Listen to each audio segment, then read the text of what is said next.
지금 이런 말이 갑자기 실감으로 다가옵니다. 옛날에 우리 국민학교 다닐 때 익숙했던 말이 자유냐 죽음이냐 이런 말을 일상적으로 했습니다. 네. 그때는 왜냐하면 6.25를 거치면서 우리가 피를 흘려서 자유를 지켰어요. 네. 지켰으니까 그게 아주 체험적이고 또 그것을 몸소 보여준 학도병 출신 소년병 이런 사람들이 선생을 하기도 하고 했으니까. 그리고 또 그때 미국 독립과정을 배우면서 미국 그 독립운동가들이 했던 자유냐 죽음이냐 하는 그런 이야기인데 지금 새삼스럽게 이 말이 지금 이 시대에 필요한 게 아니냐. 역시 자유를 지키기 위해서는 피를 흘려야 됩니다. 이걸 우리가 받아들이지 않으려고 그래요. 피라는 말 때문에. 토마스 제퍼슨이 이야기했지 않습니까? 자유라는 나무는 애국자와 독재자의 피를 마시면서 성장한다.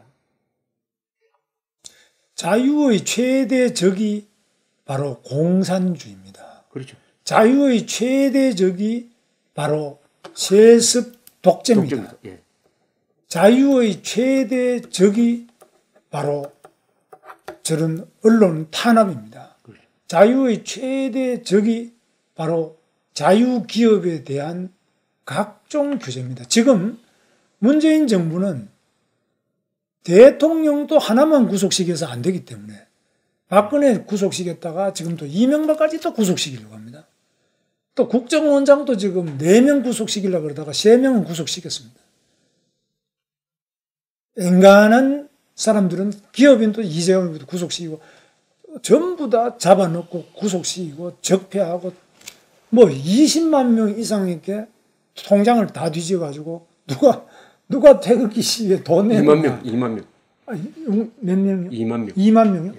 그래서 이렇게까지 각종 그런 권력의 도구를 이용해서 자유를 계속 침해하고 짓밟는 그것이 적폐청산이다 이렇게 하는데 그것이 적폐입니다. 지금 이야기가 주로 주체 사상, 주사파 이 사상 이야기로 좀 진행이 됐는데 이게 워낙 중요하다는 것을 모르는 분들이 참 많습니다. 그러니까 이 이념하면은 아이고 그거 낡은 것이고 저쪽에서는 이념 이야기하면 색깔론을 라면서 스스로 피하고 하는데 여기에 자유진영의 지식인들이 철저하게 대응하지 못해가지고 그냥 편하게 지내기 위해서 주사파가 요새 어디 있느냐 한때 주사파 했겠지만 지금은 달라졌겠지 이렇게 이야기하지 않습니까? 그런데 저도 사실은 어떤 때는 이 곰곰 생각해 보면은 세상에 북한이 저렇게 실패하고 있는데 아직도 80년대에 관념적으로 배웠던 그 주체 사상을 지금 정권에 들어가 가지고도 계속 유지할 수 있겠느냐 사실 회의가 들어요. 어떻습니까? 근데 지금 보시다시피 국가의 존재 존립은 강력한 군사력에 의해서 존재하는데요. 저 김정은이가 존재 불가능할 정도인데도 불구하고 핵미사일이라는 전략 무기를 획득함으로써 죽다가 살아버렸습니다. 그래서 저 힘을 이용해가지고 미국까지도 대피 훈련을 하게 만든 게 현실이지 않습니까? 여기에 대해서 사상적으로 다 안 되겠다고 왜 소련이 붕괴하는 거 보고 저도 소련이 붕괴하는 거 보고 생각이 바뀌었거든요. 예. 소련이 붕괴하는 거 보고 안 되다가 중국도 잘 나가네. 중국 공산당 일당 독재해도 잘 되잖아. 아하. 저는 그런 사람 하루에도 여러 명 만납니다. 예. 중국 공산당 일당 독재라도 잘 될 거야. 저는 안 된다. 저는 인간의 본성하고 안 맞다. 저는 그렇게 주장하는데 그 사람들은 중국 잘 되잖아. 북한에 대해서도 저거 안 된다. 근데 3대 세습 독재를 통해서 핵미사일을 전 세계가 제재 결의안을 하는데도 불구하고 핵미사일을 완성시켰다. 그러니까 저 방법이 되네. 그래서 김정은과 중국 공산당이 하는 걸 보면서 가물가물 사라지던 좌익 생각, 공산주의 생각, 이 독재의 생각, 이 시대에 뒤떨어졌다고 생각하는 것이 다시 르네상스를 맞이한 겁니다. 그래서 공산주의의 르네상스가 바로 이 우리 한반도 대한민국에 여기에 만연하고 있습니다. 예, 그런데 다만 여기에 한국에서 아직도 주체 사상을 진봉하고 그 영향력에서 벗어나지 못하고 있는 사람들이 있다고 한다면은 이 사람들은 어떤 사람들이냐? 첫째, 거짓말쟁입니다. 그리고 무엇보다 자기를 속이는 사람입니다. 위선자입니다. 체게바라 같은 체게바라는 아니죠. 이 사람들이 체게바라 같은 사람 아니잖아요. 그죠? 자기의 기득권을 다 버려버리고 게릴라 총 잡아가지고 뭘 하겠다는 사람은 아니지 않습니까? 그리고 그렇게 김정은을 숭배한다면 당연히 북한에 가서 해야지. 밀입국을 하든지 해가지고 북한에 가서 살아야죠. 그런데 여기서 대한민국에서 이런 문명의 혜택을 즐기면서 아직도 주체사상에서 헤어나지 못하겠다고 한다면 그 사람의 그자의 그 주체사상은 이 목 위에서만 존재하는 관념으로서의 주체사상이죠. 관념이죠. 그죠? 그러나 이 관념은 이 소신이 아니기 때문에 언젠가는 부딪히는데 언제 깨지느냐? 현실과 부딪혀서 관념이 부서질 것이고 아니면은 현실과 부딪혀서 현실이 부서지든지 둘 중에 하나는 현실이 바뀌든지 관념이 바뀌든지 해야 되는데 결국은 그런 식으로 한국에서 주체 사상파 적인 우리 민족끼리적인 정책을 펴다가는 현실의 벽에 부딪혀서 깨질 것이다.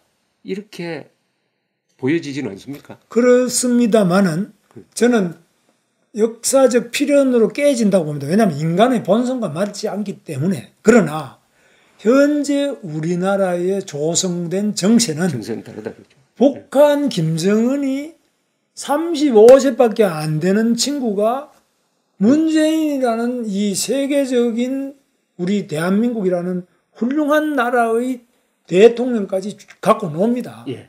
쥐고 흔들어 버립니다. 트럼프까지도 쩔쩔매게 만들고 있습니다.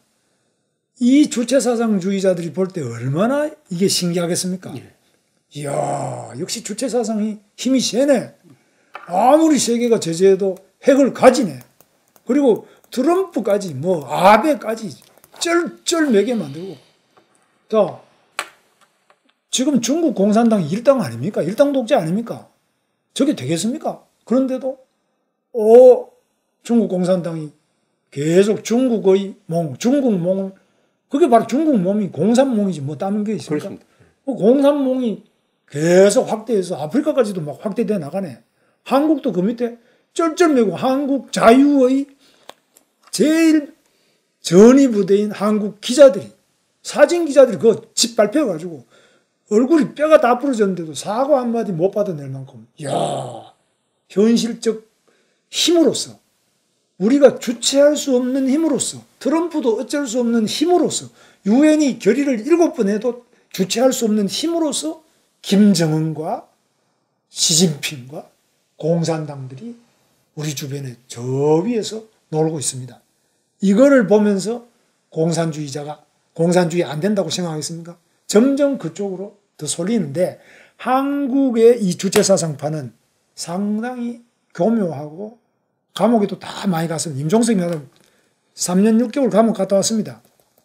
수배도 많이 당해봤습니다. 기묘한 신출귀몰한 전략 전술과 행동력과 조직력과 적응력을 가진 세계 좌익 역사에서 가장 발달되고 가장 교묘하고 가장 잘 세련된 형태로 이 대한민국 권력을 획득했고 유지해 나가고 있다. 이 점을 우리가 똑똑히 알아야 된다. 저는 그렇게 생각합니다. 그게 쉽지 않다, 절대. 그러나 반드시 이거는 무너진다. 그러나 쉽지 않다. 여기에서 우리도 대응을 그만큼 철저하게 해야 됩니다.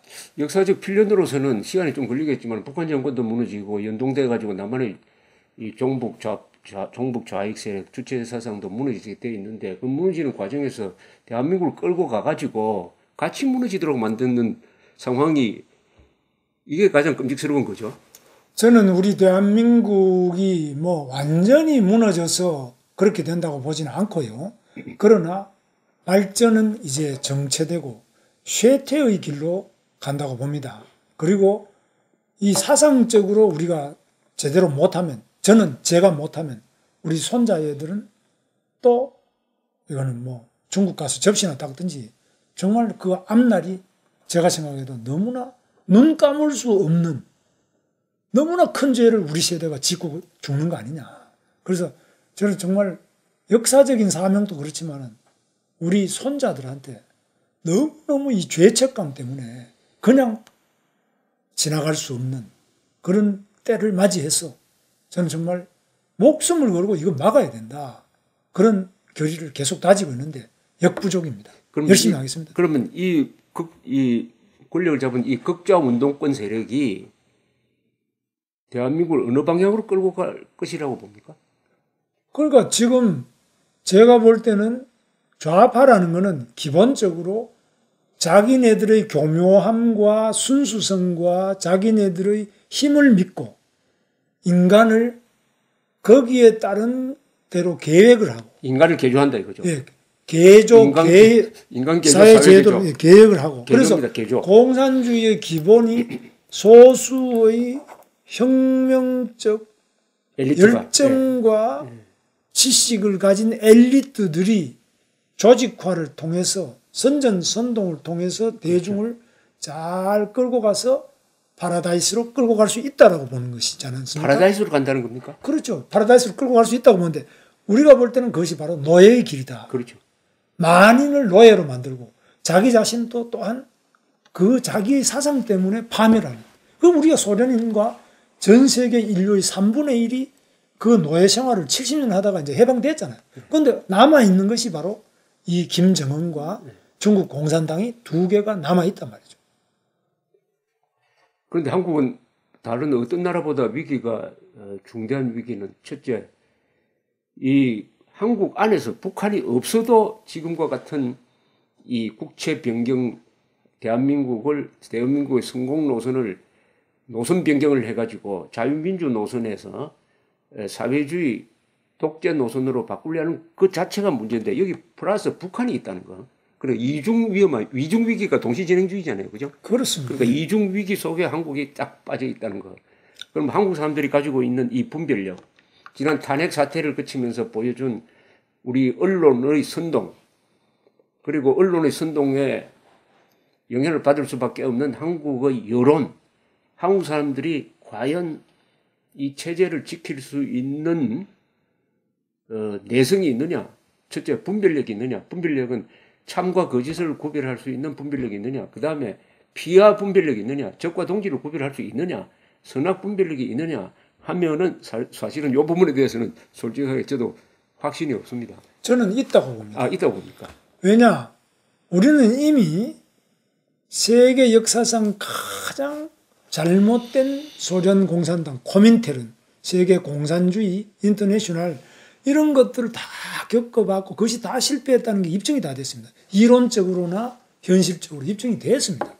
그럼에도 불구하고 우리가 가지고 있는 지정학적 어려운 점, 중국, 뭐 이런 좌익들하고 둘러싸여 있다는 점, 그 다음에 역사적인 그 문제점, 그리고 남북 분단이 아직까지 해결 안 되고 있다는 역사적이고 지정학적인 그 한계 때문에 이걸 못 보는 사람들이 많이 있는 것이지 이런 한계는 우리의 주체적인 노력에 의해서 능히 극복할 수 있다. 그래서 이거는 얼마든지 할 수 있는데 우리 소위 자유진영이 너무 지리멸렬하게 이래 있는데 다시 한번 심기일전해서 우리가 힘을 합쳐가 노력하면 많은 변화가 아주 빨리 나는 올 수 있다고 저는 생각합니다. 저는 확신합니다. 그렇다면 대한민국은 그래도 이 사회 구조가 문명화돼 가지고 총구에서 권력이 나오는 게 아니고 여론에서 권력이 나오는 나라가 되었으니까 여론은 국민들의 그 판단력이니까 국민들이 분별력을 갖도록 이 자유민주 진영의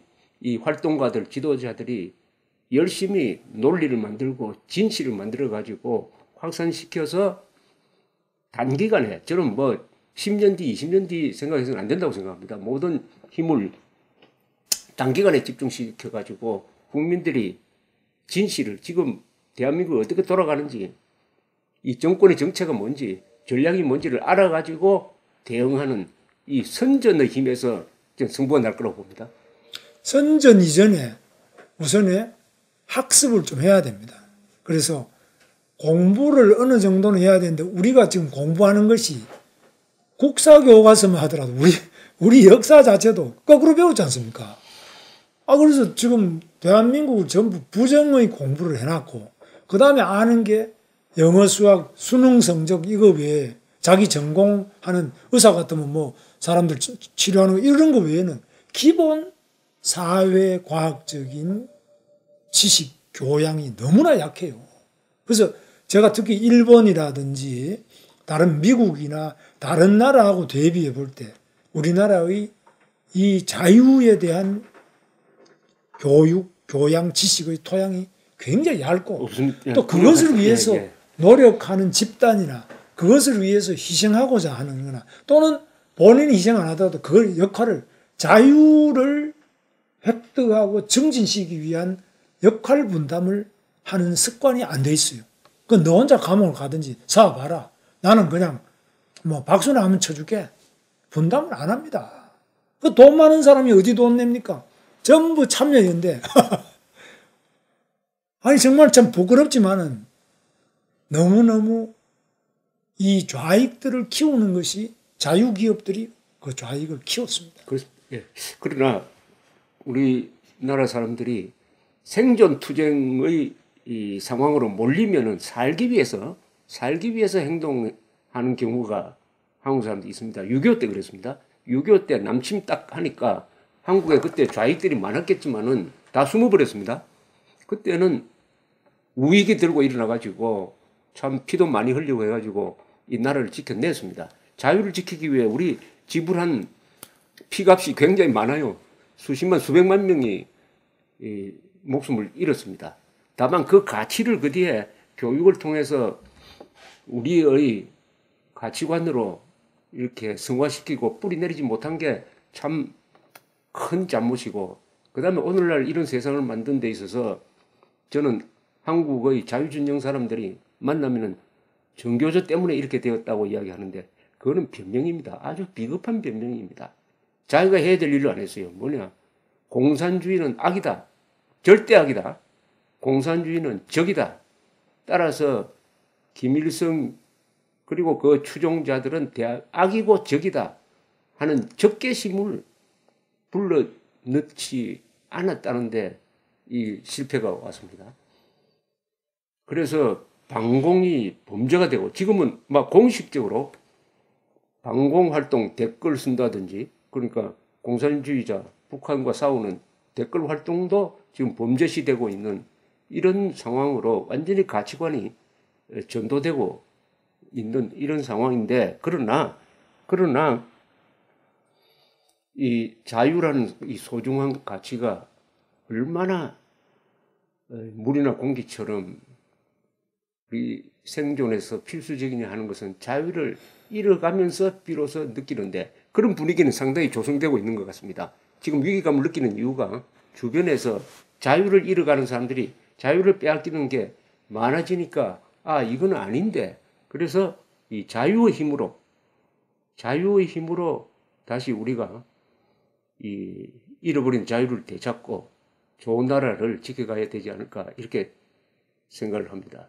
오늘 이 두 번째는 이 주사파 이야기로 끝낸 시종했는데, 마지막으로 이 문제에 대해서 한 번 더 결론적으로 뭐 하실 말씀 있으면 해주세요. 저 자신도 돌아본 건데, 제가 자유를 누구보다도 더 잘 느낄 수 있을 정도로 저는 구속도 돼서 감옥살이도 해보고 각종 이런 어려운 점을 겪어봤는 사람인데도 불구하고 자유에 대한 공부를 너무 안 했어요.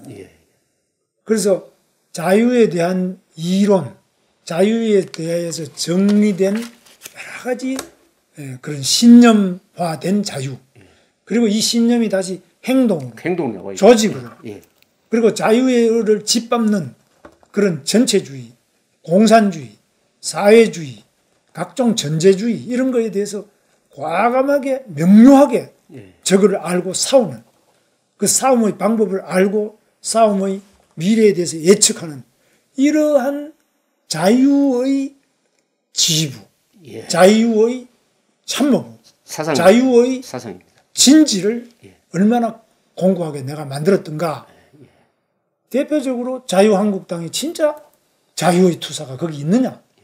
자유한국당의 자유의 정신이 얼마나 있느냐? 전 세계인이 가슴 뭉클하고 감동하는 자유의 정신, 자유의 이론, 자유의 투사, 자유의 대호가 갖춰져 있느냐? 자유의 그런 각종 싸움의 흔적들이 기록되어 있느냐? 공유되고 있느냐?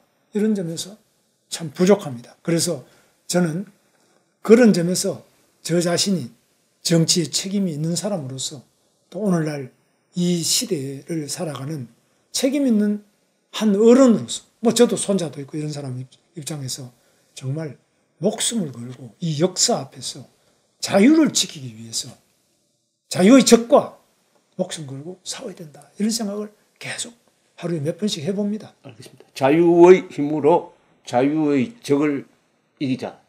뭐 이게 결론인 것 같습니다. 감사합니다.